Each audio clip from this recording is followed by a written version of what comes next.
de l'écart dans le cas où l'entreprise a plusieurs produits, ils n'ont pas uniquement un seul produit. Donc, lorsque l'entreprise possède plusieurs produits, donc l'analyse des écarts elle est identique au cas d'un seul produit, c'est-à-dire l'analyse globale, en agrégeant les différents écarts individuels pour chaque produit, noté I, qui est bien sûr vendu avec une quantité QI et un prix PI. Et donc l'écart, comme nous avons déjà vu précédemment dans la séance précédente, ce n'est que la somme des écarts entre les quantités que multiplient les produits, ou bien les prix réels, moins les quantités fois les prix préétablis. Et donc, on peut décomposer cet écart en écart sur quantité, la somme des variations des quantités fois le prix préétabli, et un écart sur prix, c'est la somme des variations ou bien des écarts de prix fois les quantités réelles. Donc, l'analyse proposée suppose que les quantités des différents produits peuvent être cumulées, c'est-à-dire qu'ils ont même unité de mesure pour qu'on puisse les regrouper en, c'est-à-dire une seule analyse, hein, un seul écart.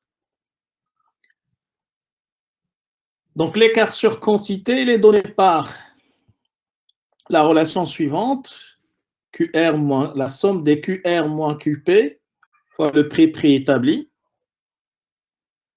On peut développer cette relation, ce n'est que la somme des QR fois le prix préétabli moins la somme des QP fois le prix préétabli. Les prix moyens préétablis des ventes prévues et des ventes réalisées sont calculés comme suit. Donc, le prix préétabli moyen sur tous les produits, c'est la somme des QP fois le prix préétabli sur la somme des QP. Donc, ça donne un prix préétabli moyen sur tous les produits de l'entreprise. Également, un prix moyen préétabli, mais par rapport aux quantités réelles. Ils n'ont pas les quantités préétablies. Donc, c'est la somme des QR que multiplie le prix préétabli sur la somme des QR. Donc, cet écart sur quantité se décompose en deux écarts, ou bien on peut le décomposer en deux sous-écarts. Un écart sur volume vendu, donc qui compare les quantités réelles avec les quantités privées, fois le prix moyen prévu des ventes prévues. Le prix moyen prévu des ventes prévues. Donc, prix moyen prévu des ventes prévues. Un deuxième sous-écart, un écart sur composition des ventes ou bien un écart de mix. C'est le prix moyen prévu sur les ventes réelles, la deuxième moyenne, moins le prix moyen prévu des ventes prévues, la première moyenne calculée, fois les quantités réelles.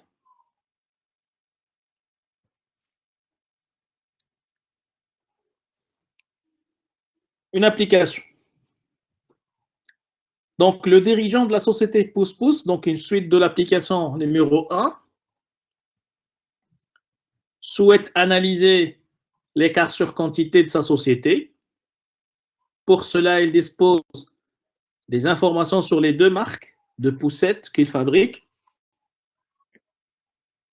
elle a deux types de poussettes, les poussettes baby et la poussette balade, et vous disposez des données prévues et réelles, donc les quantités et le prix prévu, les quantités et les prix réels.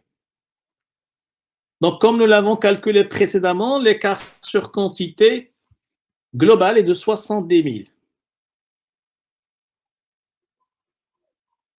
Donc, il faut bien sûr analyser et décomposer cet écart global. Donc, première étape, il faut calculer le prix moyen préétabli. Le prix moyen préétabli, c'est les quantités fois les prix prévus, la somme des QP que multiplie prix préétabli sur la somme des QP. Donc ici est égal à la somme des QP, Q pour le produit BIB, P prix préétabli pour le produit BIB, QP pour la balade et prix prévisionnel pour les poussettes balade.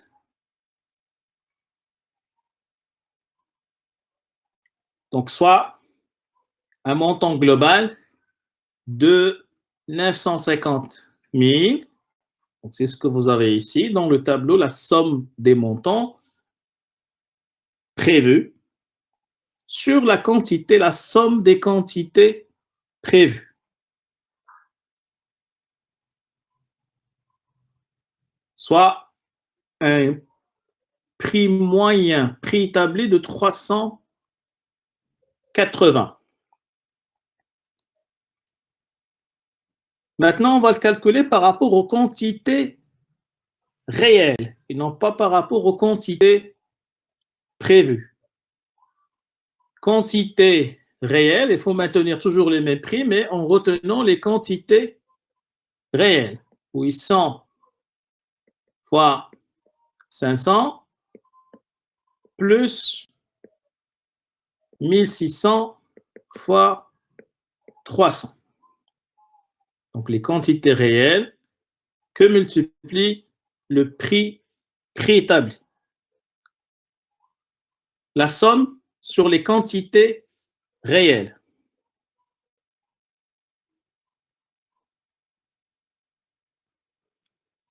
Soit un cours moyen, bien un prix moyen de 366,67.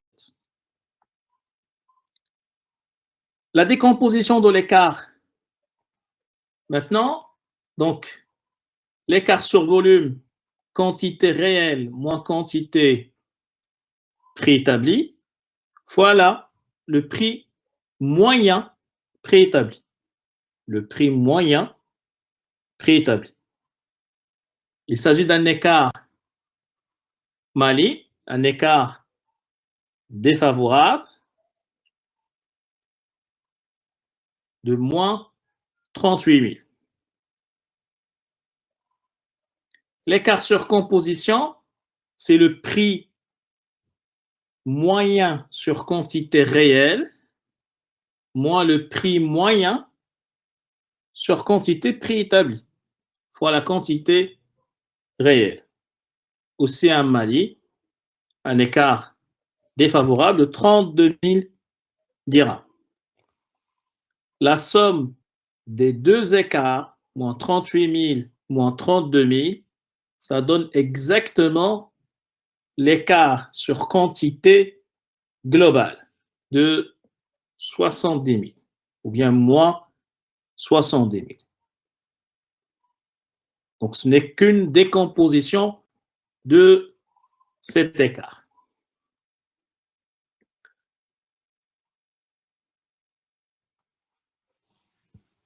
L'analyse par produit, donc pour chacun des produits vendus par entreprise. On peut réaliser cette analyse, mais il existe plusieurs modèles de décomposition de cet écart sur volume et de l'écart mixte. Et ce qu'on va présenter ici mesure les conséquences de la structure réelle des ventes par rapport à celle qui est figurée dans la prévision de chiffre d'affaires. Donc, soit alpha P représente la proportion prévue des ventes d'un produit donné,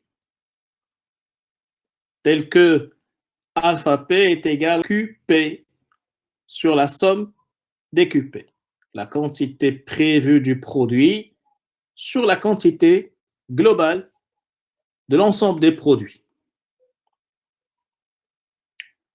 Donc, si la composition prévue des ventes avait été respectée, la quantité réelle du produit concerné aurait dû être égale à la relation suivante, donc alpha P somme QR, puisque l'entreprise va réaliser les ventes qu'il a prévues initialement. Pour un produit donné, l'écart sur quantité s'analyse alors en écart sur volume, avec la relation suivante. Alpha P somme QR moins QP.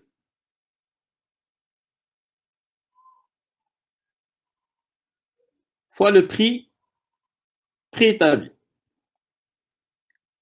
L'écart mixte QR moins alpha P somme QR fois les prix préétablis. Et toujours, il faut vérifier, donc l'écart sur volume plus l'écart mixte, c'est l'écart sur quantité globale.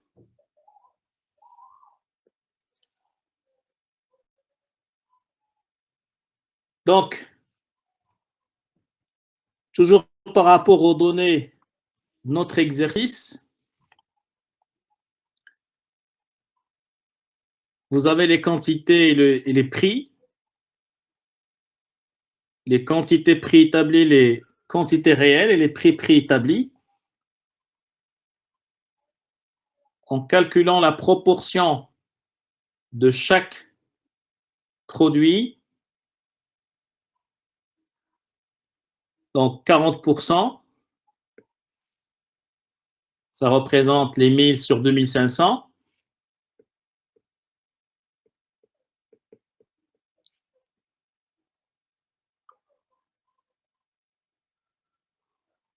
« 1500 sur 2500.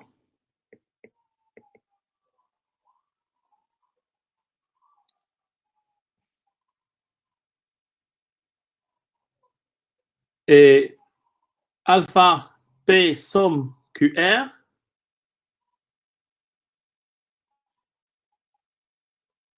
c'est les 40% de 2400.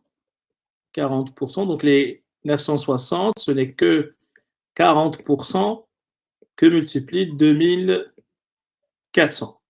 Et les 1440, c'est les 60% que multiplie 2400.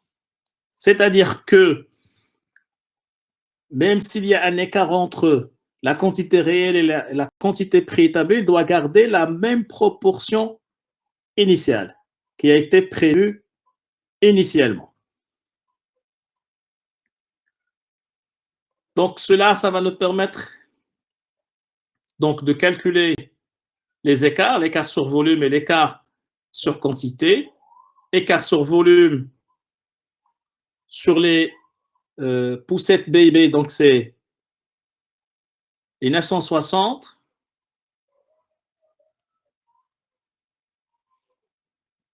moins les 1000, les quantités réelles, fois le prix préétabli.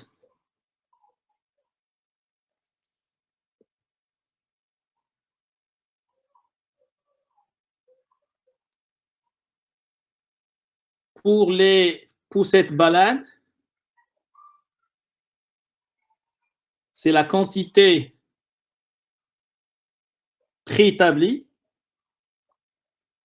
Mais les quantités préétablies ici, c'est par rapport aux quantités pondérées, par rapport aux quantités réelles, comme nous l'avons calculé dans ce tableau. On n'a pas pris les quantités réelles, mais on a retenu les quantités préétablies en termes de proportion des ventes, parce que selon les prévisions de l'entreprise, normalement, il doit vendre 40% de baby et 60% de balade. Et donc, on a retenu les mêmes proportions prévues, préétablies, mais non pas par rapport aux quantités réelles, aux quantités prévues ou bien préétablies, mais par rapport aux quantités réelles. Donc, c'est ce que vous avez ici, bien sûr, dans la décomposition de ces écarts. Donc, 1440 moins 1500, qui est la quantité préétablie, fois le prix préétabli. Donc, toujours un écart défavorable. La somme de ces deux écarts, ça devrait donner exactement l'écart global sur volume que nous avons calculé précédemment, moins 38 000 dirhams. Ici, on a analysé cet écart par produit. C'est la particularité. Donc, on veut analyser pour chaque produit quel est l'écart. Une question? Monsieur, 10 000 dans les données. 1000. Ça? Oui, monsieur. Oui, c'est donné. C'est la quantité préétablie. Voilà. Ah, ok, merci. C'est la quantité préétablie des poussettes bébés. Merci, monsieur. C'est rien. Donc, j'ai dit que la somme des deux sous-écarts devrait donner exactement l'écart global, l'écart sur volume pour les deux produits. Là, c'est juste une analyse par produit. Donc, sans changement du mix, c'est-à-dire sans changement de la composition. La composition, c'est ce que nous avons ici, 40% bébé, 60% balade. Donc, si on suppose que cette structure reste stable, cette ventilation des ventes prévues initialement, donc la baisse globale des ventes se répercute sur les deux produits, parce que les deux, il y a un écart défavorable. Pour l'écart sur composition, donc c'est les quantités réelles par rapport aux quantités préétablies sur quantité réelle, fois le prix préétabli. Donc, pour les poussettes baby, il s'agit d'un écart défavorable, un Mali, moins 80 000. Pour les poussettes balades, donc c'est même relation, les quantités réelles moins les quantités préétablies sur quantité réelle fois le prix préétabli est un écart favorable, un boni de 48 000, qui donne exactement l'écart global sur composition que nous avons calculé précédemment, 32 000. Et donc la structure des ventes est dans cette situation par rapport à cet écart sur composition, elle est favorable aux poussettes balades parce que l'écart est positif, alors que les poussettes baby génèrent bien sûr un écart défavorable.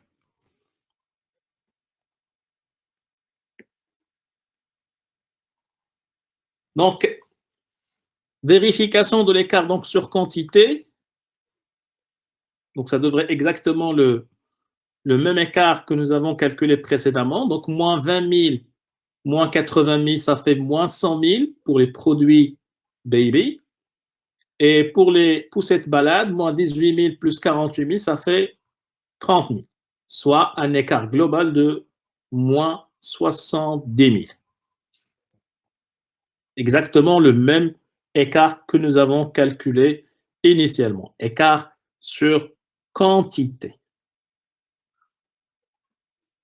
Des questions? Oui, monsieur. Monsieur, Oui, la question que doit poser pour calculer les écarts sur le volume, c'est quoi? c'est analyser les écarts. Lorsqu'on vous demande d'analyser les écarts sur chiffre d'affaires, bah, il faut bien sûr analyser les différents écarts sur chiffre d'affaires. Écart sur quantité, écart sur prix, et décomposer l'écart sur quantité, écart sur volume, écart sur composition des ventes. Et même, dans certaines situations, écart, je dirais, sur la marge. C'est bon? Ok, monsieur. Merci. D'autres questions?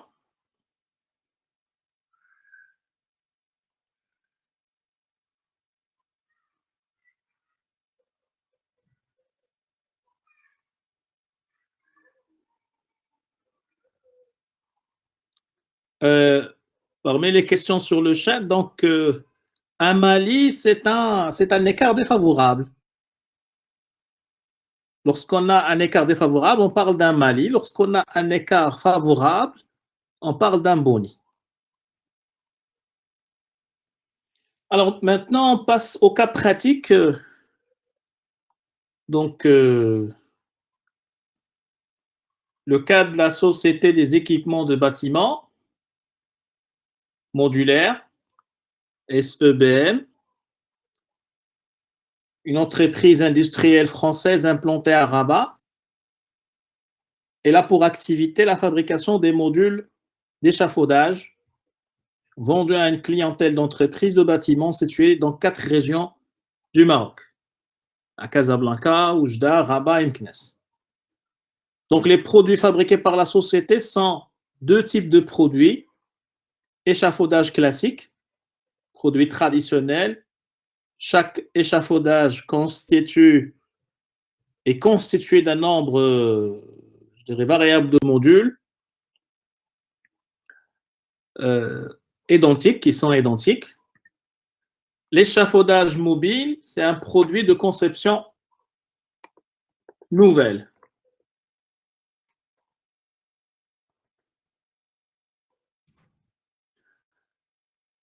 Donc, la société est composée de 85 personnes. Vous trouverez l'organigramme dans l'énoncé du cas. Le 1er octobre 2000, le contrôleur de gestion de la SEBM, après avoir établi le bilan prévisionnel pour l'année 2000, lance la campagne des budgets de l'année 2001. Pour ce faire, il envoie à chacune des directions de la société les indications nécessaires et leur demande de bien vouloir lui communiquer avant la fin du mois d'octobre 2000 pour coordination et synthèse les données nécessaires pour l'établissement des différents budgets prévisionnels de l'année 2001 de l'entreprise. Donc, vous êtes affecté au service de contrôle de gestion de la SEBM en qualité de stagiaire et il vous est demandé de dresser le budget du pôle commercial ou bien le budget prévisionnel des ventes. Et le responsable du pôle commercial de la société vous a communiqué, compte tenu de son appréciation économique nationale et régionale, les informations suivantes. Donc, vous avez en annexe 1 l'historique des ventes. Donc, à travers l'expérience des années précédentes, a montré qu'en moyenne, ces indications pouvaient être considérées comme valables et que les ventes des produits sont saisonnières. Donc, l'activité de l'entreprise est impactée par la saisonnalité. L'annexe 2, pourcentage de distribution des produits par région et des produits par trimestre. Vous disposez également des données commerciales concernant les ventes. La direction commerciale, compte tenu des études qu'il a effectué prévoit que le prix de vente des échafaudages classiques pendant l'année 2001 ne pourra pas dépasser les 6 400 dirhams. Par contre, en ce qui concerne les échafaudages mobiles, leur prix de vente de l'année 2000 de 4 400 dirhams pourra être maintenu pendant le premier trimestre de l'année. Il semble prudent d'escompter une baisse de 10% sur ce prix-là à partir du deuxième trimestre. Par ailleurs, le mode de rémunération des agents commerciaux est le suivant. D'une part, une partie fixe de 14 000 dirhams mensuels, charges comprises, et d'autre part, un intéressement en chiffre d'affaires selon les ventes, 8% jusqu'à 50 millions de dirhams de chiffre d'affaires, 10% de 50 millions à 65 millions de chiffre d'affaires et de 15% au-delà de 65 millions de chiffre d'affaires. Donc, c'est en fonction de chiffre d'affaires réalisé par l'entreprise. Il n'est pas prévu d'accroître la force de vente. Celle-ci comprendra donc 3 personnes à Meknès, 6 personnes à Casablanca et 2 personnes à Oujda et 4 personnes à Rabat. Donc, c'est l'équipe commerciale. Enfin, pour soutenir leurs efforts, les responsables des 4 agences ont demandé qu'un budget de publicité leur soit attribué.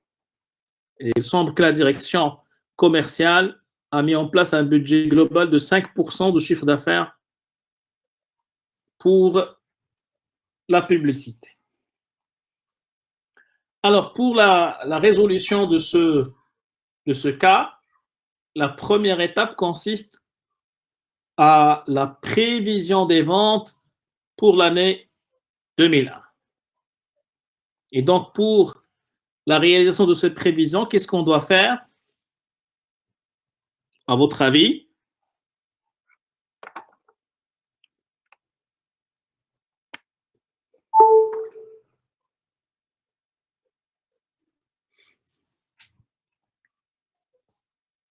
Oui? Comment peut-on prévoir les ventes de l'entreprise?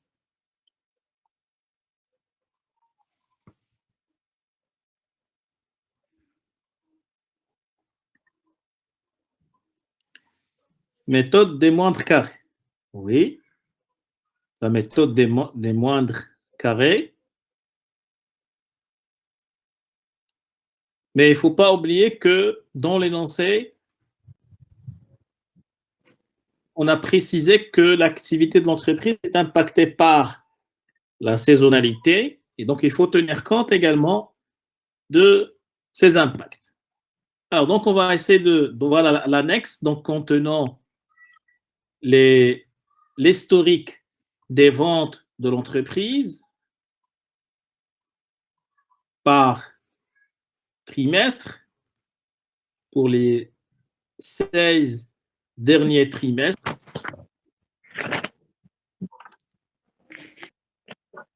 Donc, vous disposez des ventes réalisées par l'entreprise durant les 4 dernières années. Et on doit prévoir les prévisions ou bien établir les prévisions. Il faut premièrement utiliser la méthode des moindres carrés pour déterminer la droite d'ajustement et pour tenir compte de la saisonnalité, pour calculer, comme vous avez mentionné, donc les coefficients saisonniers, il faut utiliser la méthode des rapports au trend.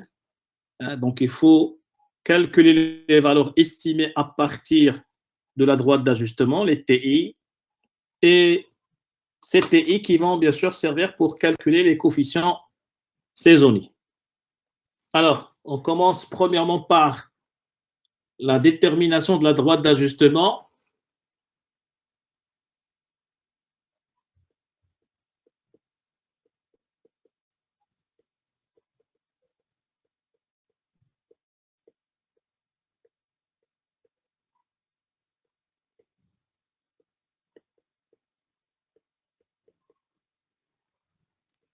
Donc, pour déterminer la droite d'ajustement, qu'est-ce qu'il faut faire? Quelles sont les étapes?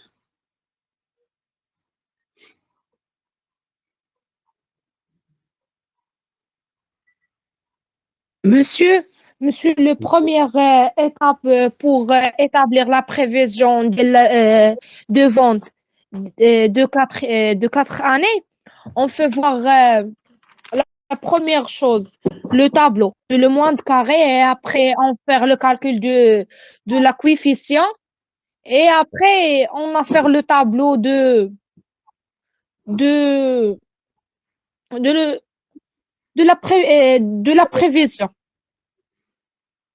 Mais c'est ce qu'on cherche à faire. Donc, quelles sont les étapes pour calculer les prévisions des ventes? On a dit la première étape, c'est la détermination de la droite d'ajustement. Donc, quelles sont les étapes pour calculer les paramètres de la droite d'ajustement? Donc, ici, droite d'ajustement. Chercher Donc, la variance et la covariance. voilà, donc il faut premièrement, il faut paramètres. Monsieur la coefficient. Donc, Monsieur la coefficient. Le coefficient. Le coefficient. Oui, c'est la valeur observée sur la valeur ajoutée. Mais c'est pas l'étape encore. Hein. Maintenant, la première étape, comme je l'ai mentionné ici, la détermination de la droite d'ajustement avant d'arriver au calcul de la coefficient. Bien du coefficient. Hein. Donc, détermination de la droite d'ajustement. Le moyen de X, le moyen de Y. Voilà. Pour calculer, il faut calculer le paramètre, le calcul, bien calcul du paramètre A de la droite. A est égal covariance sur la variance de X. Oui. Et après, on détermine le B. Covariance X, Y est égale 1 sur N, sommation des XI, X bar, YI, Y bar. Et bien sûr, on aura besoin de calculer X bar, Y bar pour calculer la covariance. Vous pouvez bien sûr calculer A sans passer par, c'est-à-dire le calcul, je dirais, de chaque élément à part. Parce que A, ce n'est que la covariance sur la variance, c'est-à-dire 1 sur N, sommation des XI moins X bar, YI moins Y bar. La variance, ce n'est que 1 sur N, sommation des XI moins X bar au carré. Et donc, vous pouvez calculer directement en éliminant le 1 sur N. Et donc, c'est la somme des XI moins X bar que multiplie YI moins Y bar sur la somme des XI moins X bar au carré. Donc, vous pouvez bien sûr passer directement par ce calcul pour éviter de calculer la covariance en premier lieu et de calculer la variance par la suite. Mais si vous voulez suivre, bien sûr, étape par étape, donc vous devez calculer la moyenne. Donc, la moyenne des XI est égale à combien? Donc, la moyenne des XI, ce n'est que la somme des XI. 1, bien sûr, plus 2, ainsi de suite, plus 16. Donc, le tout sur 16 observations. C'est ce que vous avez ici, la moyenne est de 8,5. Voilà. Donc, la moyenne est de 8,5. Même chose pour Y, la moyenne de chiffre d'affaires, 1000 plus 1200, ainsi de suite, jusqu'au 1550. Le tout sur 16. soit un chiffre d'affaires moyen de 1368. Donc ça, pour les moyennes. Après, il faut calculer les écarts. Donc, ce que vous avez dans cette colonne, écart par rapport à X. Donc, l'écart par rapport à X, ce n'est que XI 1 moins X bar. X bar, c'est ce que nous avons calculé, 8,5. Donc, c'est 1 moins 8,5 est égal moins 7,1. Même chose, 2 moins 8,5 est égal 6,5. Ainsi de suite jusqu'au dernier trimestre, 16 moins 8,5, c'est-à-dire 7,5. De la même façon, on va procéder pour la variable y. Donc, l'écart par rapport à la moyenne, yi moins y bar, donc c'est 1000 moins la moyenne, 1368,5, soit moins 369. Donc là, j'ai arrondi le chiffre. Même chose, 1200 moins 1368,5 jusqu'au dernier trimestre, moins 1368,75. Et donc, en calculant les écarts des deux variables, l'étape suivante consiste à calculer le produit des écarts. Ce que vous avez dans cette colonne, le produit des écarts, ce n'est que x fois y. Donc, x que multiplie y. Moins 7,5 que multiplie 300 moins 369, soit 2765. Moins 6,5 que multiplie moins 169, soit 1096. Jusqu'au dernier trimestre, 7,5 fois 181, soit 1359. Une fois qu'on termine donc ce calcul, ce qui nous intéresse, c'est la somme du produit des écarts, donc la somme de tous les produits des écarts qu'on va bien sûr utiliser pour calculer la covariance. Donc ça va servir au calcul de la covariance. Donc ici, vous avez 12100 sur deuxième paramètre à calculer, c'est la variance. Et donc, on aura besoin de xi moins x bar au carré. Donc, ce n'est que l'écart par rapport à la moyenne de x qu'on va mettre au carré. Donc, par exemple, 5 moins 5,5 au carré, 30,25. Moins 4,5 au carré, 20,25. Et ainsi de suite. Ce qui nous intéresse, c'est la somme. Donc, il faut faire la somme des écarts au carré. Ici, c'est 340 qu'on va utiliser ici pour déterminer le paramètre A. Donc là, je n'ai pas passé par le calcul de la covariance, j'ai uniquement fait la somme pour déterminer le A. Et donc, le A, ce n'est que 2100 sur 300 40, soit 35,59. Donc 35,59. Le calcul du paramètre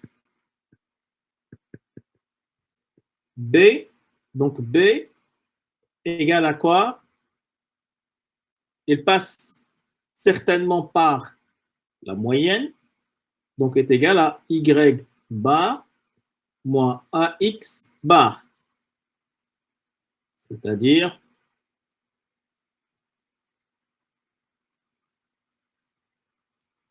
Y bar 368,75 moins 35,59 fois 8,5. Ça va vous donner 1066,25. Et donc, la droite d'ajustement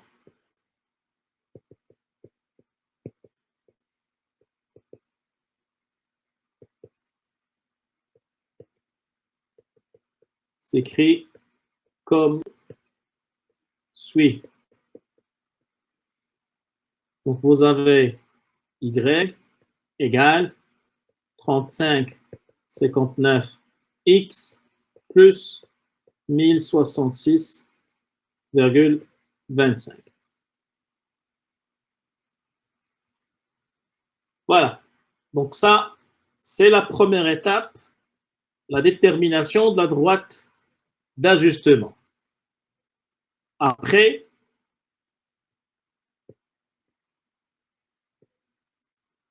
deuxième étape,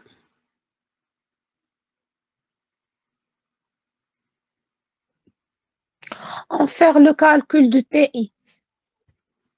oui, donc ça c'est grand Et la 1. deuxième étape, en faire le calcul de la coefficient. Donc, calcul des valeurs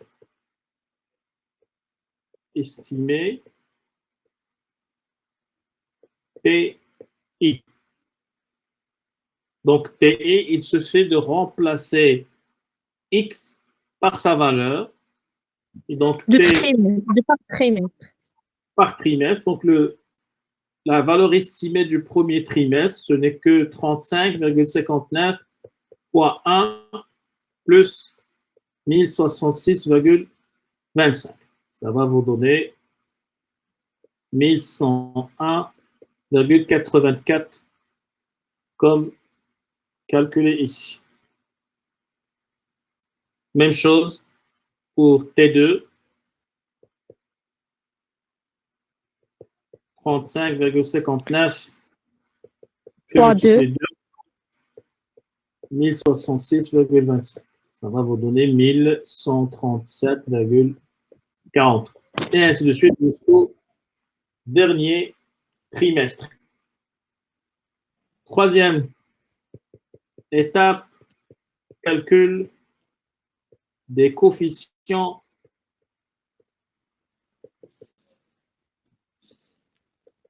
saisonniers. Coefficient saisonnier est égal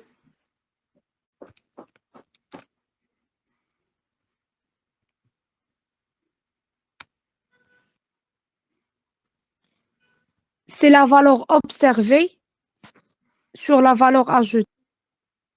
donc CI, valeur observée sur valeur ajustée, selon la droite d'ajustement. Donc, C1 par exemple, c'est 1101,84 sur, au contraire, donc c'est 1000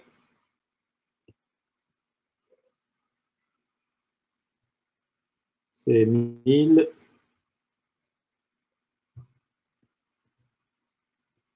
sur 1101,84. Donc ça va vous donner 0. 0,90. À peu près 91.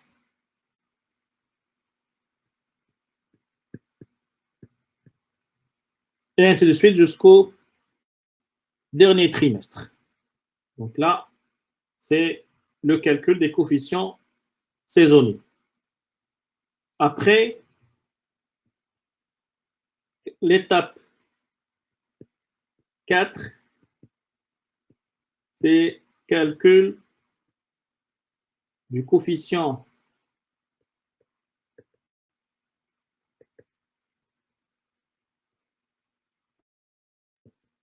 saisonnier moyen par trimestre, dans ce cas-là. Donc, il faut regrouper l'ensemble des coefficients du même trimestre et calculer une moyenne. Donc, le premier trimestre, le 5e trimestre, etc.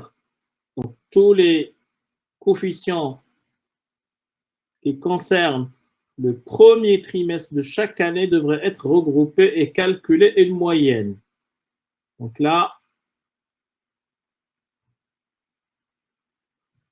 les trimestres, ou l'inverse plutôt, donc vous avez ici le premier trimestre de chaque année. Et vous calculez une moyenne. Le deuxième trimestre de chaque année et vous calculez une moyenne. Donc ça, c'est la 4e étape, le calcul d'un coefficient moyen saisonnier. Et donc ce coefficient moyen saisonnier qui va me permettre de calculer les prévisions pour l'année à venir.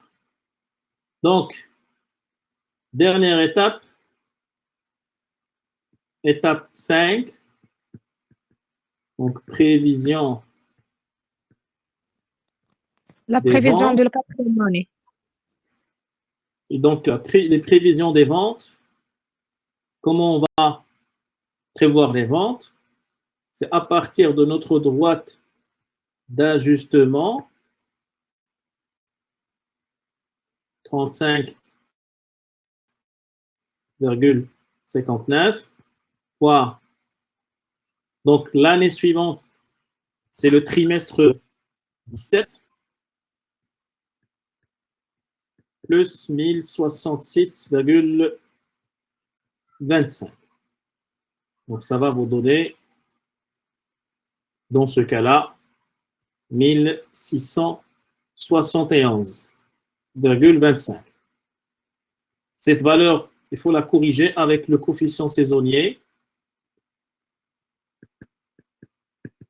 Donc, le coefficient saisonnier du premier trimestre est de 0,84, ce qui va vous donner 1405 unités si on arrondit bien sûr le résultat. On va noter ça T, donc T17, T18, de la même façon, 35,59 fois le 18e trimestre, plus B, 1066,25. Ça va vous donner 1706,84. Corrigé avec le coefficient moyen fois donc le coefficient de deuxième trimestre 1,5. La valeur ajustée corrigée est de 1785.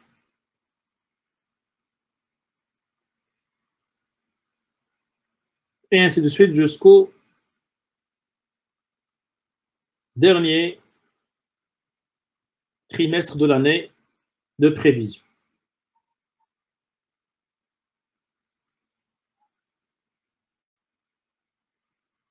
Des questions? Monsieur, Oui. nous sommes au deuxième tableau de la coefficient saisonnier. Pourquoi ne calcule pas les coefficients de deuxième tableau? On a calculé seulement les moyens. Quel tableau? Ça? Monsieur, le deuxième tableau.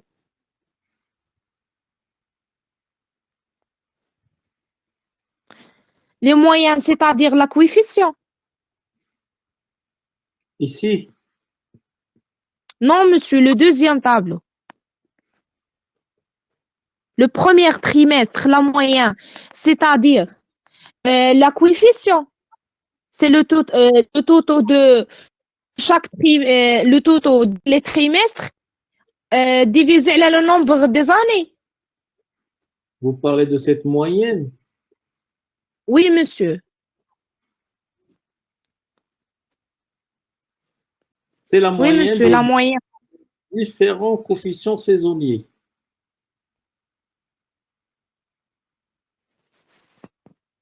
Monsieur, la moyenne, la formule, c'est le taux divisé sur le nombre d'années. Oui, Oui, c'est ça. C'est 0,91 plus 0,84, 0,79, 0,82 divisé sur... sur 4. C'est une moyenne. D'accord?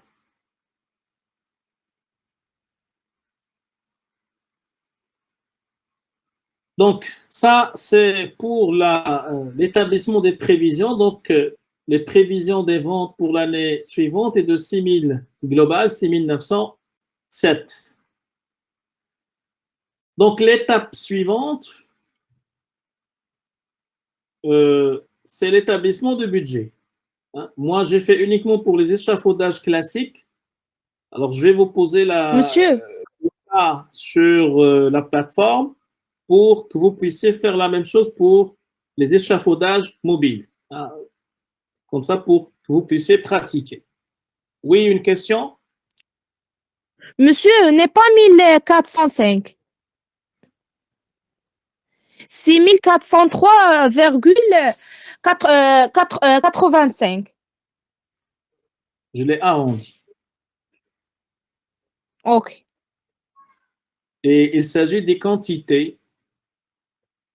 Donc, il faut que le nombre soit entier.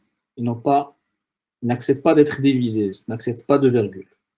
Parce que ce sont des échafaudages, donc ils devraient être en nombre entier. Si on veut bien sûr établir des prévisions correctes. Mais monsieur, pour arrondir, c'est mieux 1404, n'est pas 1405. Le résultat, Pourquoi? on a 1400, on a 1000, le résultat, c'est 1403,85. Mais après l'arrondissement, on vers 1404. Non, le résultat, c'est 1404,86. Donc, on arrondir ça, c'est 1405. Bon, c'est pas ça le plus important parce que ici, il faut prendre en considération que dans le calcul, Excel, elle prend tous les chiffres après le virgule. Donc, ça peut donner une petite différence. Ce qui est important, donc, lorsqu'on calcule des quantités c'est-à-dire pour des produits, donc les produits ne peuvent être que en entier. Et donc, il faut bien sûr arrondir à la quantité, je dirais, la plus proche. Un nombre entier le plus proche. Alors, étape suivante consiste à établir le budget. Donc, le budget des ventes. Ce budget, comme on a dit, il peut être établi selon plusieurs façons. Donc, selon les données dont on dispose, donc les annexes, vous avez la répartition des ventes par région et par produit. Donc, les 4 régions où l'entreprise exerce ses activités. Donc, les ventes par région, ce n'est que la quantité totale. Donc, ce que vous avez ici, les 6907, qu'on va multiplier fois les pourcentages ici. Donc, 6907 fois 47, soit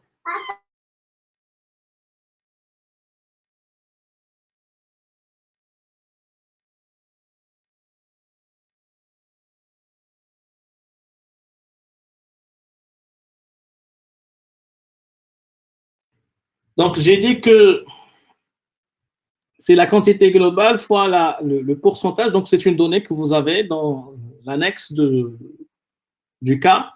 Donc, 6907, c'est la quantité prévue que nous avons calculée fois la part des ventes de la région Casablanca, soit 3246. Donc, c'est juste selon les données et comment représenter ces données. Après, donc, ces ventes sont réparties par la suite par trimestre. Et donc, les ventes de chaque région sont réparties par trimestre.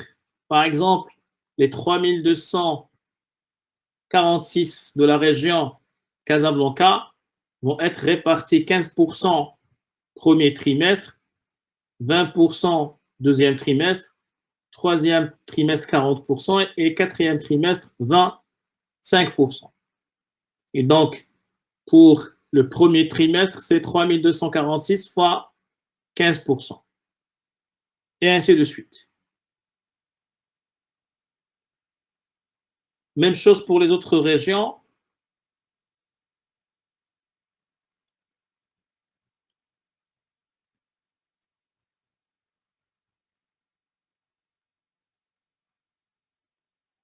Maintenant, ça, c'est les prévisions jusqu'à maintenant, ce sont des prévisions en quantité.